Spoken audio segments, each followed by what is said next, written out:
Colorado Buffaloes quarterback Shedeur Sanders wasn't selected until the 5th round of the 2025 NFL Draft by the Cleveland Browns. Some people thought this was because of racism, but even members of the left-winged media are calling bull on this narrative. For MRC-TV, I'm John Simmons and welcome to the woke world of sports.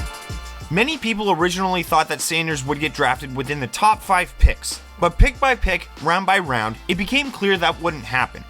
Finally, the Browns took him with the 144th overall pick on the final day of the draft. While Sanders kept sliding down the draft board, people in the media claimed that the young quarterback was being punished because of his skin color. Furthermore, former NBA star Steven Jackson said that people didn't like it when they saw a confident black man and therefore sought to make an example of him. When you black and you confident, you know where you come from, you know who you are, you know what you can do, and you don't need nobody to pat you on the back to give you the confidence. They hate it. They hate it. However, that's not the case. It almost never is in sports, by the way. Sanders was labeled as brash and arrogant after multiple team interviews before the draft, and many NFL evaluators saw him as an average at best quarterback. Furthermore, he showed on multiple occasions in college that he could be quite the disrespectful and entitled brat. Normally, I'd be one of the few people pointing this out, because the left-wing media would be pushing the racism narrative ad nauseum. But in a shocking turn of events, 2 typically progressive news sources said enough with the race-baiting narrative surrounding Sanders. First, there's Anscape, an ESPN-affiliated blog that makes a living off making every sports story it can about race. On Monday, Jason Reed published an article on this site titled, "Shedeur Sanders' NFL draft slide wasn't because of racism." That's a wildly unusual position for anyone at Anscape to take.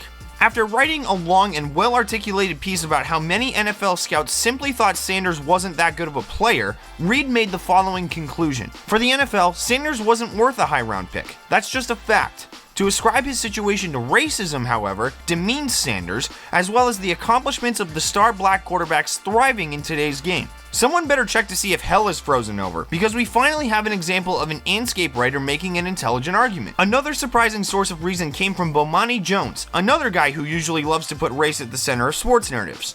On an episode of his podcast, The Right Time, he said that those who made it seem like Sanders was a martyr should check themselves. Like, if your argument is they wanted to show this outspoken black man his place, number one, let us stop acting like outspoken and obnoxious are perfect synonyms. They are not. Show me something that Shedeur Sanders has spoken out about. Tell me what that thing is. Tell me what his cause is, right? He's not outspoken.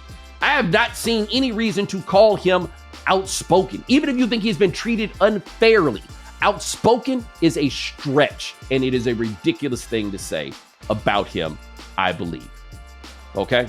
Here we have an example of a racism-loving reporter seeing the truth. Sanders didn't get left on the draft board until the 5th round because the NFL hates black quarterbacks. He was not picked until then because of his obnoxious personality and middle-of-the-pack talent. I never thought I would see the day where either Anscape or Jones would think logically about a sports issue like this. But there's a first time for everything, I guess.